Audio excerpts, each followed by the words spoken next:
Apocalipse capítulo 17.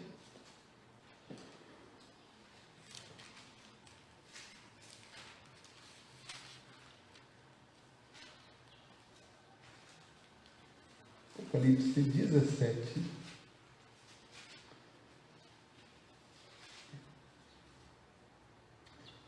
Nós estamos estudando Apocalipse já faz algum tempinho. E estamos vendo que o Apocalipse, estamos aprendendo que o Apocalipse não é um livro para você começar no capítulo 1 e ele vai contar uma história até o capítulo 22.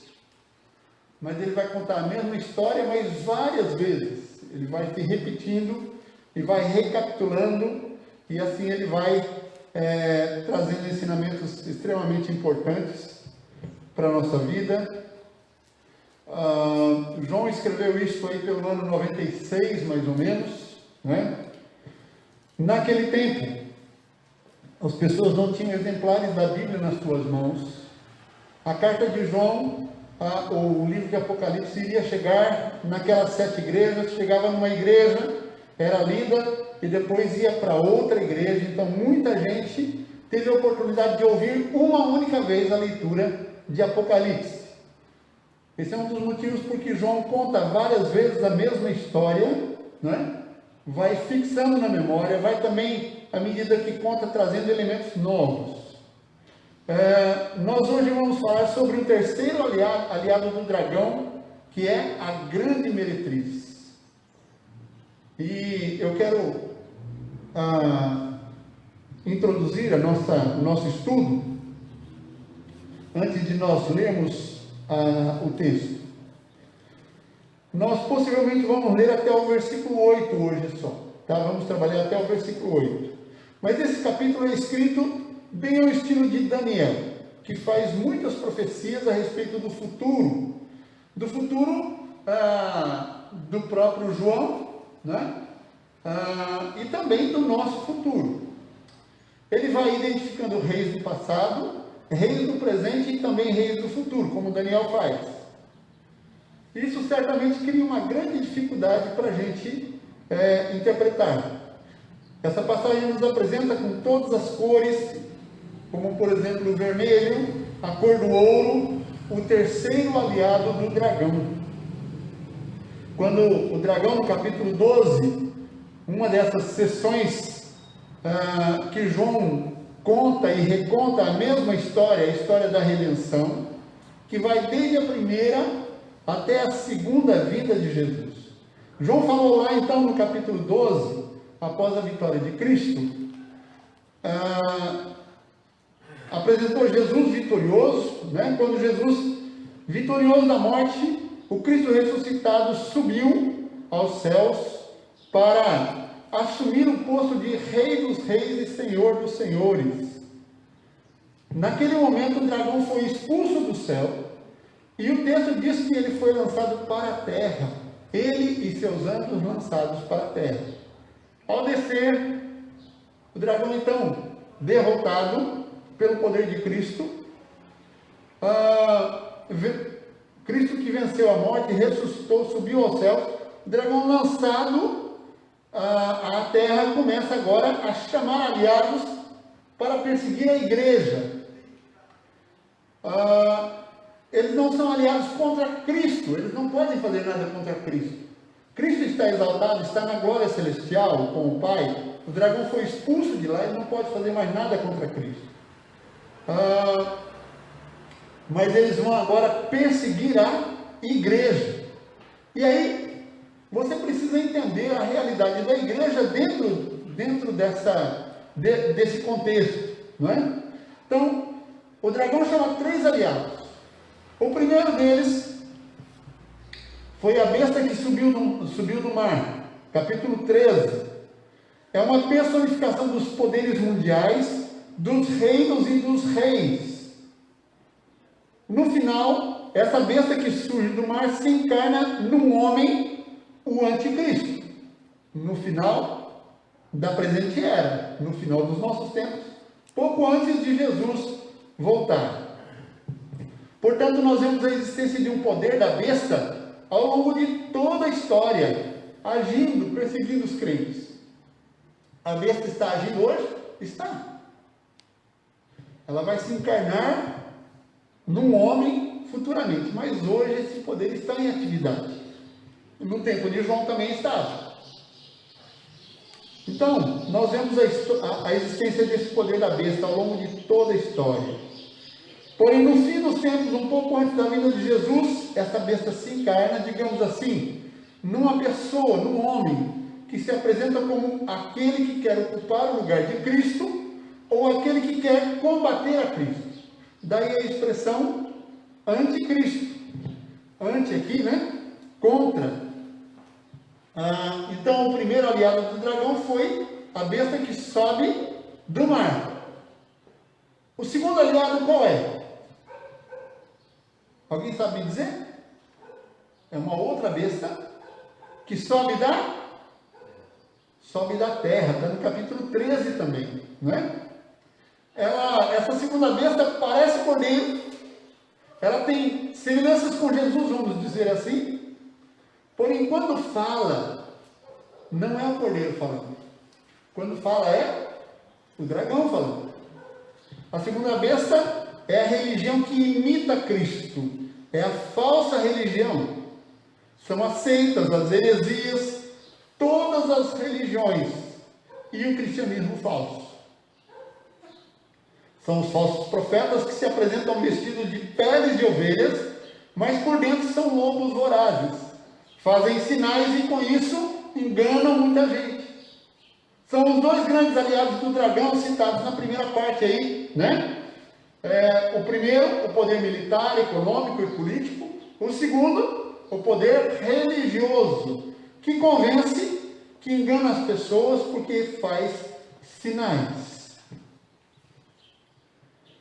Nessas sessões que vão do capítulo 12, especialmente nas duas últimas, que nós já vimos aí entre os capítulos 14 e 16, ou 15 e 16, né? 14, 15 e 16, ele menciona brevemente o terceiro aliado. Ele apresentou os dois primeiros, que são a besta que emerge do mar, a besta que emerge da terra. Ele apenas citou o terceiro aliado. Ele apenas menciona a grande meretriz, a Babilônia. Ele faz isso duas vezes, mencionando rapidamente, mas dizendo, caiu, nem se levantou ainda e já caiu. E finalmente, então, chega o momento de João apresentar o terceiro, e de certa forma, o pior dos aliados do dragão, para tentar destruir a igreja. Qual é esse aliado? Ele descreve como uma mulher, uma prostituta, uma meretriz. É claro que aqui nós temos um contraste claro e impressionante entre essa meretriz e a igreja, que também é descrita no Apocalipse como uma mulher. A igreja é descrita no Apocalipse como a noiva, como uma virgem, né? Como uma mulher gloriosa.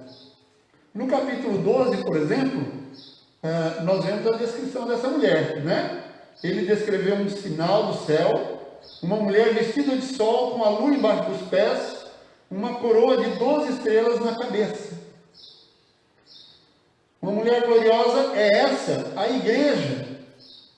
Ela é uma virgem, porque é santa, porque é pura. No outro sentido, ela é também apresentada aí como uma mulher grávida, no sentido de que ela é digna, é a esposa do Cordeiro. Aquela que vai participar da festa final de casamento, das bodas do Cordeiro, né? Então, em Apocalipse, de um lado, nós temos a descrição da igreja como uma mulher gloriosa, pura, santa, digna. Por outro lado, ele descreve o pior dos inimigos da igreja. E também descreve em forma de uma mulher, mas agora não uma mulher santa, pura, mas uma mulher completamente ao contrário, né? uma prostituta, uma meretriz. Nós vamos então seguir o texto e vamos tentar olhar detalhes da passagem para entendê-la. Vamos ler o versículo de número 1. Nós vamos lendo assim um após o outro, tá? A gente lê um, comenta, depois lê outro, comenta. Versículo 1, os irmãos podem ler comigo? Veio um dos 7 anjos que tem as 7 taças e falou comigo dizendo: vem, mostrar-te-ei o julgamento da grande meretriz que se acha sentada sobre muitas águas. Um daqueles 7 anjos. Quais 7 anjos? Aqueles que derramaram as 7 taças no capítulo 15 e 16. Capítulo 15, verso 1, né? Vi no céu outro grande sinal admirável, 7 anjos tendo os 7 últimos flagelos, pois com este se consumou a cólera de Deus. Capítulo 16, verso 1. Ouvi vinda do santuário uma grande voz dizendo aos 7 anjos: ide e derramai pela terra as 7 taças da cólera de Deus. Então veja agora no capítulo 17, que está iniciando uma nova sessão. João está começando a contar a história de novo, mas ele o faz ligado com a história anterior, né? Um desses 7 anos. Apocalipse 17, 18 e 19 é uma espécie de recontar a mesma história que ele já contou. Ele contou a história no capítulo 15 e 16, ele vai contar agora de novo no 17, 18 e 19. Mas agora ele vai enfatizar um aspecto específico dessa história já contada. Aquele anúncio feito na 7ª taça, quando ele disse que Babilônia ia beber do cálice da ira de Deus, se eu não me engano aí, versículo 17, né? Então derramou o 7º anjo a sua taça pelo ar, saiu grande voz do santuário dizendo: feito está e tal. Versículo 19, no finalzinho diz: lembrou-se Deus da grande Babilônia para dar-lhe o cálice do vinho do furor da sua ira. O cálice do vinho do furor da sua ira. Então agora ele enfatiza isso, né? Esse anúncio feito na 7ª taça de que Babilônia ia beber o cálice da ira de Deus, agora então, pela penúltima vez, ou na penúltima sessão do livro, porque essa é a penúltima sessão do livro, nós estamos na 6ª vez que ele conta a mesma história, mas o foco agora é Babilônia. O foco agora é esse terceiro grande inimigo da igreja. Mas antes, ela vai ser apresentada. O anjo diz para João: vem e vou mostrar para você o julgamento dessa grande meretriz que se acha sentada sobre as muitas águas. Então essa meretriz agora vai ser apresentada. Águas aqui, como o próprio João vai interpretar depois, são povos, nações, reinos e línguas. Ou seja, o mundo inteiro, toda a terra, toda a humanidade. Essa meretriz está sentada sobre essas muitas águas. Ela se acha entronizada. A imagem que João quer construir é essa: entronizada sobre o mundo. Ela é a verdadeira rainha deste mundo. Esta é a grande meretriz. O que é que significa? Ela tem muitos significados. No capítulo 17, inclusive, vai ser dado vários significados para a meretriz. Mas se nós tivéssemos que resumir numa só frase, o significado dessa grande meretriz seria: ela representa a busca humana pelo prazer. Veja, este é o pior inimigo da igreja: a busca humana pelo prazer. Prazer que é oferecido ao homem a partir do mundo inteiro como um instrumento de Satanás. Satanás usa o mundo como instrumento para iludir o ser humano. E o Satanás, o dragão, procura manter os ímpios na incredulidade e desviar os crentes da santidade. E este é o maior instrumento do dragão para isso. Essa é a função da grande meretriz. É o sistema de prazer que o mundo oferece nos seus vários aspectos e que tem o objetivo de manter o mundo escravizado no pecado e também de desviar os crentes da santidade de Deus. Este é o terceiro aliado do dragão, e aí a gente vê que o dragão tem uma estrutura na guerra contra a igreja. A estrutura do dragão é: o primeiro, o poder político, econômico, militar, a força é a primeira besta. O segundo é o poder religioso, sedutor, faz sinais, milagres, a mentira, o erro, a segunda besta. E o terceiro, o prazer, a busca por satisfazer os instintos, Babilônia, a grande meretriz. Olha contra o que a igreja labuta. A guerra da igreja é muito dura. São 3 os aliados do dragão. Dificilmente uma pessoa vence os 3. Quem não cai na primeira besta, cai na segunda. Ou cai pela segunda besta, né?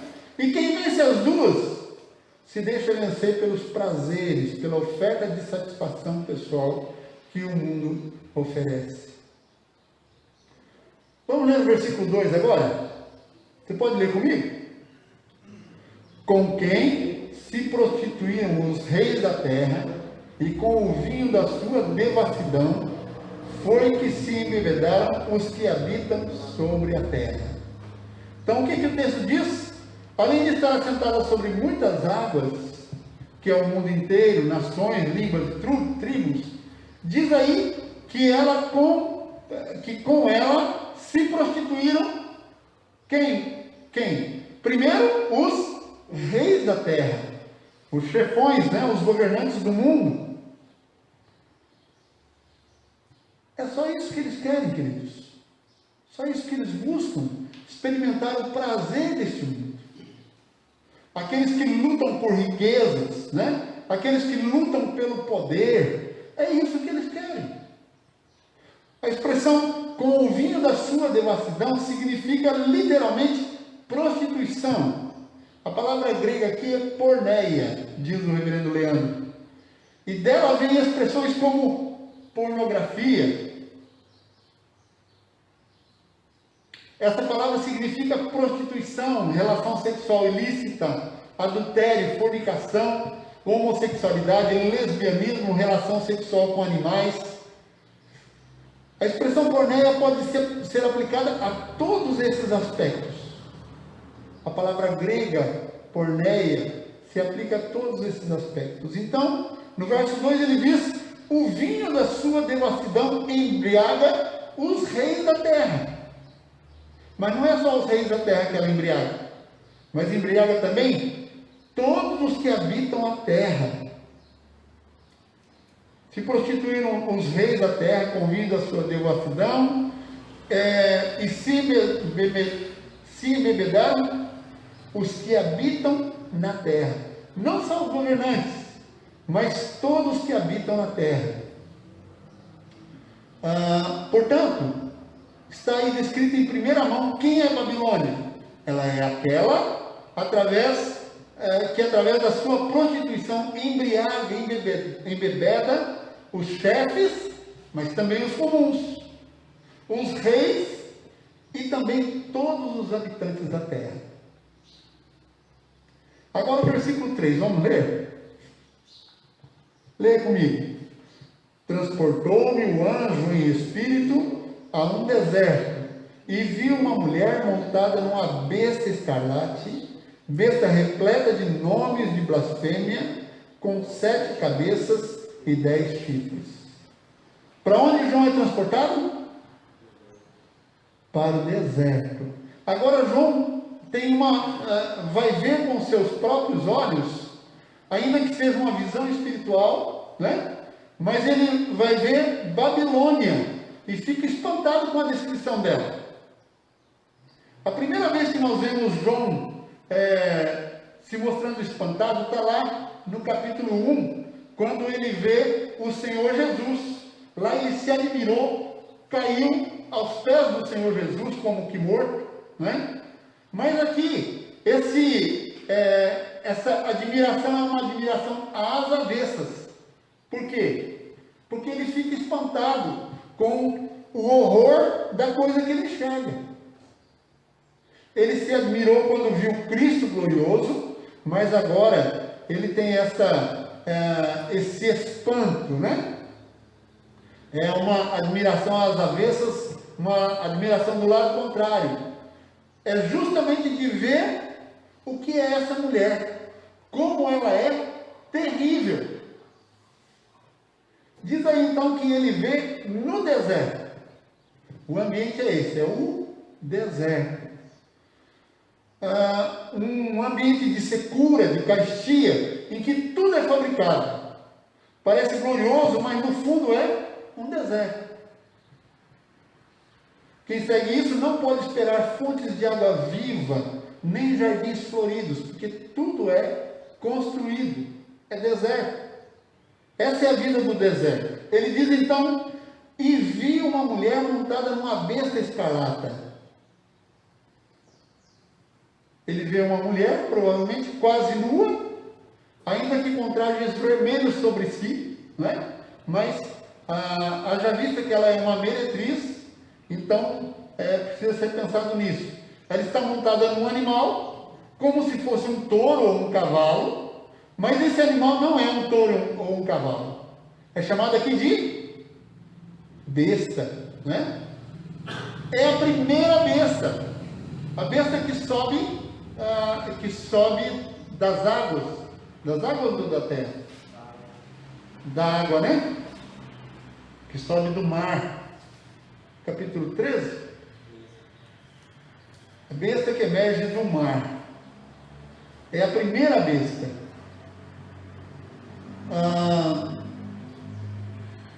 Que tinha, como ele descreve, 7 cabeças e 10 chifres.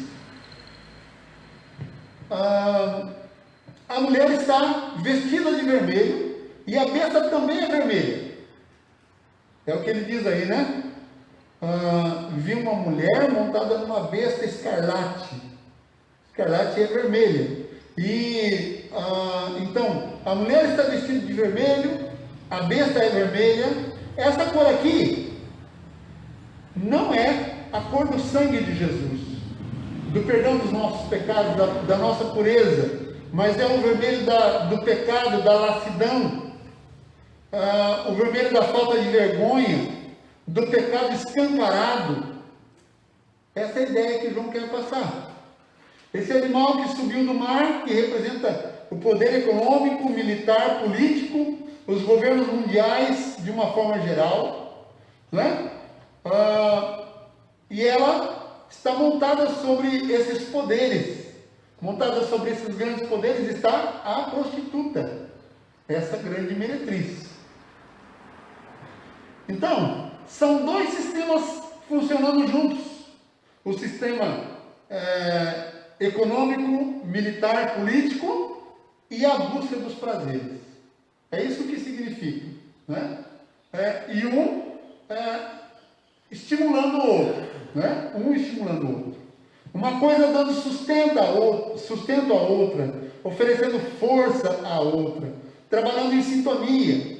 A meretriz e a besta, que realizam a obra do diabo, a obra do dragão.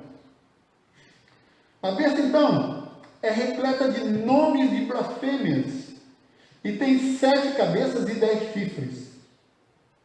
Depois a gente vai ver o que significa isso. Mas agora, vamos para o versículo 4. Leiam comigo, por favor. Achava-se a mulher vestida de púrpura e de escarlate, adornada de ouro, de pedras preciosas e de pérolas, tendo na mão um cálice de ouro, transbordante de abominações e com as imundícias da sua prostituição. Então ele volta agora a descrever a mulher que está montada sobre a besta. Primeiro ele descreveu a besta, agora ele descreve a mulher. Púrpura era uma roupa usada pelos senadores romanos. Era nobre, de primeira qualidade, caríssima. Mas também era vermelha, indicando aqui o pecado. Ela está adornada. A expressão é de suntuosidade, de riqueza, de esplendor. Como isso fascina os nossos olhos, né? Se completa a imagem de grandeza com o que ela segura na mão. O que ela segura na mão? Versículo 4. Um cálice de ouro. Um cálice de ouro, riqueza. Quem é que tem cálice de ouro para beber no seu jantar? No cálice de ouro. É algo extremamente apetitoso, desejável aos olhos, desejável à cobiça humana. Até que se vê o que está dentro do cálice. O que tem dentro do cálice? As abominações e as imundícias. Transbordante de abominações e de imundícias da sua prostituição. Essa expressão, segundo o pastor Leandro, é intraduzível. Seu significado é horroroso. Ele diz assim: eu não tenho coragem de dizer o que significa essa expressão. É o que é de mais podre, de mais repulsivo, de mais impróprio aos olhos de Deus. Isso é erguido como um troféu e oferecido às nações. Essa é a grande meretriz. Passemos para o versículo 5 agora, leiamos juntos. Na sua fronte achava-se escrito um nome, um mistério: Babilônia, a grande, a mãe das meretrizes e das abominações na terra. Na nossa Bíblia estão, essas palavras estão todas em maiúsculas, né? Em versal, para dar destaque, para destacar quando a gente for ler, não é? E aqui eu quero lembrar a primeira vez que aparece a Babilônia na história. Está lá no livro de Gênesis, antes de Abraão ainda. Aquela grande cidade antiga, no império, nos tempos de Nimrod, quando os homens tentaram construir uma torre que chegasse aos céus. Lembram-se disso? O objetivo era alcançar a glória, que o seu nome fosse notório em toda a terra. Gênesis capítulo 11. Antes então de Abraão, né? Abraão aparece aí no final do capítulo 11 e capítulo 12. Muito tempo depois, Babilônia volta a aparecer, agora na figura daquele rei orgulhoso chamado Nabucodonosor. Então você precisa fazer uma viagem na sua memória aí, né?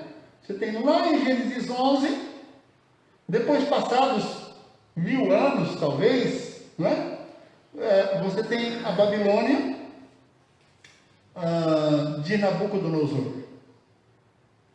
Um rei orgulhoso, soberbo. É esse rei e essa Babilônia que vem nos séculos V e VI antes de Cristo, que destrói Jerusalém e leva os judeus cativos. Séculos V e VI antes de Cristo, né? Poderíamos dizer até melhor, VI e V antes de Cristo. Cerca Jerusalém, leva os judeus cativos, leva Daniel entre eles, né? Nos tempos de Daniel, os judeus ficaram 70 anos cativos em Babilônia. Depois eles retornaram para construir a nação de Israel. Portanto, Babilônia sempre foi para Israel o símbolo do que há de pior, do que há de mais terrível e opressor e destruidor. João, movido então pelo Espírito Santo, descreve essa mulher que não é uma cidade apenas. Ela foi Babilônia. No tempo de João é Roma, mas hoje é a busca humana pelo prazer a qualquer custo. A busca humana pelo prazer a qualquer custo. O prazer que se expressa principalmente nos aspectos sexuais pervertidos nas bebedeiras, nos vícios e em tudo que dá prazer desvirtuado, abominável ao ser humano. Nós, algumas vezes temos dito que nós vivemos numa sociedade hedonista. Essa expressão hedonismo significa a busca pelo prazer, né? Mas nós notamos que não é só do nosso tempo, não é? Então, o texto nos apresenta aqui que ela tem uma taça, um cálice. Esse cálice é de ouro, mas está cheio de quê? De abominações, não é? Vamos ler o versículo 6, irmãos? Versículo 6. Leamos. Então, vi a mulher embriagada com o sangue dos santos e com o sangue das testemunhas de Jesus. E quando a vi, admirei-me com grande espanto. Para piorar a descrição aí, e é isso que vai causar espanto em João, né? Ele diz que a mulher também está embriagada. A mulher também está embriagada. Mas não é com a taça que ela segura na mão. Não é com o que tem lá dentro. Ela está embriagada com outra coisa. Com o que ela está embriagada? Com o sangue das testemunhas de Jesus, né? Ou seja, ela está embriagada com os homens, né? João se espantou porque entendeu o que é a busca pelo prazer, o que é que a busca pelo prazer causa nos crentes: morte e sangue. Qual é o objetivo? Qual é a intenção? O que é que acontece no final? Para onde leva esse caminho? Morte, sangue e destruição. João entendeu qual é a sede dessa mulher. Ela não quer satisfazer de fato os homens. O que ela quer é o sangue deles. O que ela quer é a vida deles. E ela já está embriagada porque já bebeu muito sangue. Também tem o sentido de que ela simboliza aqui a cidade maior daqueles dias, que era justamente Roma, que é a cidade dos prazeres, das festas, né? Do prazer fácil. Roma, ao mesmo tempo que oferece prazer, ela também persegue os crentes. Mata, derrama o sangue dos verdadeiros cristãos. Portanto, João fica admirado e fica espantado com isso, né? Vendo o que a meretriz busca, o que ela deseja. Não nos esqueçamos, a meretriz é o terceiro aliado do dragão. O primeiro, a besta que emerge do mar, sistema político, econômico, poder. O segundo é sistema religioso, enganoso, que até faz milagres para enganar, se possível, os salvos, né? E agora, essa meretriz, a busca pelo prazer, né? Ou o oferecimento de prazer para o homem. Versículo 7, vamos ler, queridos, o versículo 7. O anjo, porém, me disse: por que te admirastes? Dir-te-ei o mistério da mulher e da besta, que tem 7 cabeças e 10 chifres, e que leva a mulher. O anjo está dizendo para João o seguinte: não fique espantado, fique tranquilo, eu vou te explicar o que significa essa besta, né? O anjo não está dizendo que João está errado em ficar admirado, mas a ideia é dizer: eu vou explicar, fique tranquilo que eu vou explicar. E ele vai explicar duas coisas: quem é a mulher e quem é a besta. A besta que tem 7 cabeças e 10 chifres e que carrega a mulher. Ele começa a explicar primeiro quem é a besta. Vamos ter uma explicação melhor, dada até aqui, né? Sobre a besta que sobe do mar. Ele vai explicar de maneira mais clara, melhor, quem é essa besta. O primeiro aliado do dragão. E o versículo 8, ele vai descrever essa besta, né? E ele marca 4 estágios dessa besta. Então leamos aí, versículo 8. A besta que viste era e não é, está para emergir do abismo e caminha para a destruição. E aqueles que habitam sobre a terra, cujos nomes não foram escritos no livro da vida, desde a fundação do mundo, se admirarão, vendo a besta que era e não é, mas aparecerá. Então, ele marca 4 estágios ou 4 etapas na história da besta. Ele diz, era, nesse momento não é. Ele também diz, vai aparecer, e o que mais? Será destruída. Temos que lembrar que no capítulo 13, quando descreveu pela primeira vez a besta, ele disse no verso 3, você pode dar uma olhadinha lá, capítulo 13, verso 3, que uma das suas cabeças foi ferida de morte. E que essa cabeça, um tempo depois, ressuscita, volta à vida. Com isso, ela conquista a admiração do mundo. Quando o Senhor Jesus subiu ao céu, pegou o livro na mão direita de Deus, céus e terra se prostraram perante ele. Porque naquele momento ele foi coroado Rei dos Reis e Senhor dos Senhores. Aquele momento em que ele diz, toda a autoridade me foi dada nos céus e na terra. E, portanto, fazer discípulos de todas as nações. Nesse instante, o Senhor glorioso pisa a cabeça da serpente. Gênesis capítulo 3, versículo 15. E o dragão é expulso dos céus. Esse é o instante em que uma das cabeças do aliado do dragão é esmagada. O sentido disso é que este é o momento em que o Evangelho pode ser pregado para o mundo inteiro, a todas as nações. O poder do dragão foi limitado. Lembre-se que antes disso, o Evangelho ficava só na nação israelita. Só a nação israelita tinha acesso a Deus.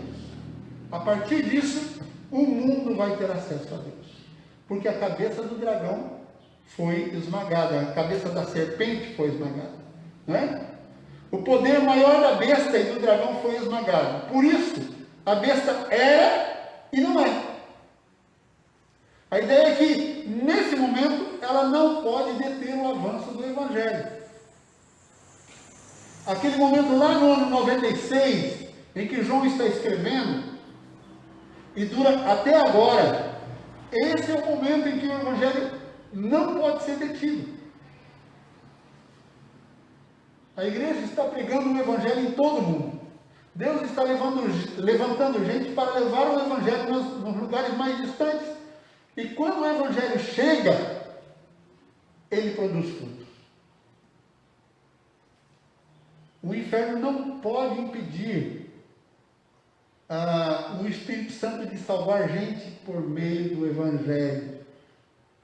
Então, o sentido dessa besta ter uma das suas cabeças esmagada e do dragão ter sido deposto dos céus, o sentido de que ela era e não é. Ela era e não é. Mas está para voltar, não é assim? A terceira coisa é que ela está para voltar. Era e não é. Cristo quebrou o poder dela. Nesse instante, o Evangelho, que é o cavaleiro branco do primeiro selo, capítulo 6, versículo 2. O Evangelho saiu vencendo e para vencer. Ninguém pode detê-lo em toda a terra. Mas daqui a pouco a cabeça ferida da besta surge. Ela sobe do abismo, então ela se personifica num homem, o anticristo. Agora ele está falando do tempo final. Quando o anticristo se levantar, né, encarnado num homem, daí para frente as nações são enganadas mais uma vez, e não haverá mais legitimidade para pregar o Evangelho em toda a terra. A igreja então vai ser proibida de pregar o Evangelho, perseguida da maneira mais cruenta, pior, até os nossos dias. Mas ao mesmo tempo o texto também já diz, e o fim dela é a destruição. Quando o anticristo se levantar, ele vai ser destruído com um sopro da boca do Senhor Jesus. Cristo voltará depois, logo em seguida, e a destruirá. Por isso, então, os 4 tempos da besta, né? Ou seja, agiu, dominou o mundo inteiro, impediu o evangelho de ser pregado em todas as nações.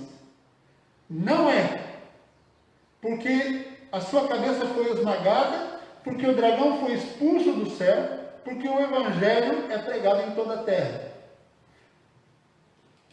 Mas ela vai voltar, vai subir do abismo. O dragão será solto da sua prisão, porque o anticristo vai aparecer. E por último, ela vai durar pouco tempo, porque o fim dela é a destruição. Vamos ler o finalzinho do versículo 8, meus queridos, e nós vamos terminar com o finalzinho do versículo 8. E aqueles que habitam sobre a terra, cujos nomes não foram escritos no livro da vida desde a fundação do mundo, se admirarão, vendo a besta que era e não é, mas aparecerá. Quando a besta aparecer novamente, o mundo inteiro a segue, as nações são enganadas, ela engana totalmente o mundo, mas assim que surge, ela é destruída. Nós vamos parar aqui no versículo 8, não é? Nosso estudo dessa manhã, para que seja o mais proveitoso possível. Mas observe então que no capítulo 13, João começou a mostrar os inimigos da igreja. Contra o que a igreja batalha hoje? A igreja prega o evangelho, a igreja é vitoriosa nessa ação, o evangelho vai se expandindo pelo mundo, mas ao mesmo tempo a igreja vai sendo perseguida por esses 3 inimigos. A besta que surge do mar, ou seja, os poderes político, econômico, militar. A besta que surge da terra, ou seja, a falsa religião. Há uma religião verdadeira, que é Jesus Cristo. Todas as outras são falsas e são enganosas. É instrumento de Satanás para impedir que as pessoas se convertam e para manter a sua guerra contra a igreja. O terceiro e último inimigo, a grande meretriz, que está sentada na primeira besta, ou seja, uma conjunção de poderes, para impedir a igreja no seu caminhar glorioso sobre a terra. Nós somos, irmãos, a igreja militante, a igreja que está na batalha, que está na guerra. Entre as coisas com as quais nós guerreamos, está a nossa própria natureza, que busca os prazeres, que almeja os prazeres. E nós precisamos entender que muitas vezes, que no geral, isso está procurando nos impedir de ser aquilo que Deus deseja que nós sejamos, de cumprir a nossa missão, que é pregar o Evangelho, que é expandir o reino de Deus sobre a terra. Que o Senhor nos ajude a vencer esses inimigos tão terríveis. Que Deus abençoe os irmãos, em nome de Jesus. Vamos orar? Os irmãos podem se colocar em pé? Nosso Deus, nessa manhã nós queremos glorificar o Teu nome, Te louvar. Ó Deus, pelo Teu grande amor. Queremos Te louvar, ó Deus, por nós podermos estar juntos, meditando na Tua palavra. E queremos Te pedir, Senhor, que nos ajude nessa luta tão terrível, tão dura, contra poderes, ó Deus, tão grandes, tão imensos, e que envolvem inclusive a nossa natureza humana. Agora, Senhor, ajuda-nos. Nós precisamos do Senhor, precisamos do Teu agir, precisamos da Tua graça. Ó Deus, nos ajuda a caminhar gloriosamente nesse mundo, ainda que em guerra, ainda que em luta, em nome de Jesus. Ajuda os nossos irmãos aqui presentes, os nossos irmãos que estão nas suas casas. Estimula-nos, ó Deus, no caminhar com o Senhor, em nome de Jesus. Amém. Amém. Bom dia a todos, Deus os abençoe.